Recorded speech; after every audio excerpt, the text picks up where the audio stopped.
بات ہے 1960 کے دہائی کے آغاز کی، جب سائنس کی دنیا میں خلائی تحقیقی آغاز کو صرف 15 برس ہوئے تھے اور بہت سے تجربات کے بعد خلائی رازوں کو سمجھنے کے لیے مختلف مشن جاری تھے۔ لہٰذا روئے زمین کے کئی خلائی ادارے جو دن رات خلا کے سربستہ رازوں سے پردہ اٹھانے کے لیے کوشاں تھے،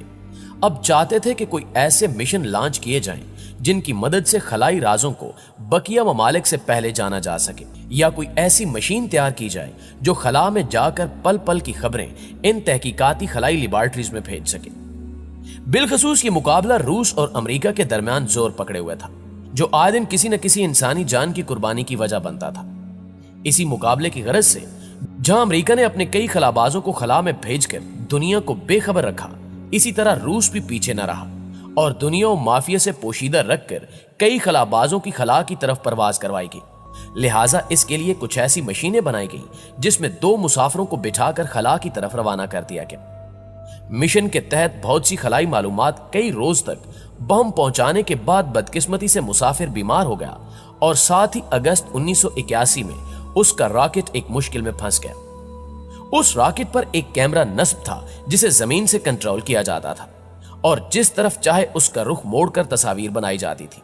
لیکن بہت زیادہ استعمال کی وجہ سے کیمرے کے گیئر باکس کا تیل ختم ہو گیا۔ چنانچہ اس سارے منصوبے کو بچانے کے لیے سائنسدانوں کی ایک ٹیم دن رات اس کی خرابی درست کرنے میں مصروف ہو گئی اور کیمرے کے ہینڈل کو ٹھیک کرنے کے لیے 85 مختلف طریقے آزمائے گئے۔ بالآخر 86واں طریقہ ڈھونڈا اور جو کام کر گیا،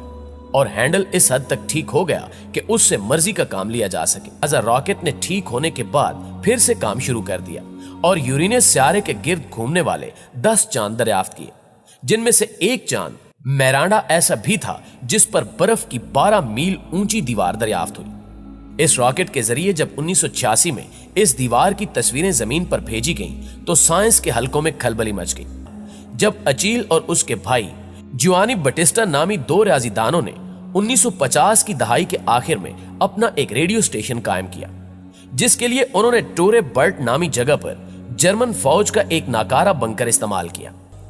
پھر آخرکار ایک دن ان بھائیوں نے اچانک اس بات کا دعویٰ کیا کہ انہیں ایک عجیب و غریب آواز سنائی دی ہے اور بتایا کہ یہ کسی خاتون کی آواز تھی جو زور زور سے سانس لے رہی تھی اور اپنی آواز سے نہایت ڈری اور سہمی سی محسوس ہو رہی تھی، جبکہ اس ریکارڈنگ کو بعد میں منظر عام پر بھی لایا گیا جس میں لڑکی کے الفاظ بآسانی سنے جا سکتے ہیں۔ لیکن 28 نومبر 1960 کو کی گئی اس خاتون کی ریکارڈنگ نے انہیں دنیا بھر میں مشہور کر دیا۔ ناظرین گرامی، کہا جاتا ہے کہ مجموعی طور پر جوڈیکا کوڈیگیلیا برادران نے 4 سال کی مدت میں 9 ریکارڈنگز جاری کی جو وقفے سے سامنے آتی رہیں۔ اس کے علاوہ بھی ایک مشہور خلائی مشن کے متعلق کچھ پر اسرار آوازیں ریکارڈ ہوئیں جنہیں اس سے پہلے کبھی سنا نہیں گیا تھا۔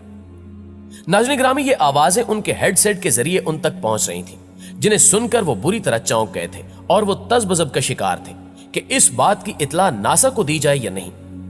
کہا جاتا ہے کہ ریکارڈنگ سے ظاہر ہوتا ہے کہ خلا نور جب اپنے ہیڈ سیٹ پر موسیقی جیسی آوازیں سنتے ہی چونک اٹھے اور الجھن کا رد عمل ظاہر کیا تو اس وقت خلائی گاڑی مکمل طور پر زمین کے ساتھ ریڈیو نشریات کی رینج سے باہر تھی۔ خلائی گاڑی پر سوار عملے کا ایک رکن کہتا ہے کہ تم نے سیٹیوں جیسی آوازیں سنی،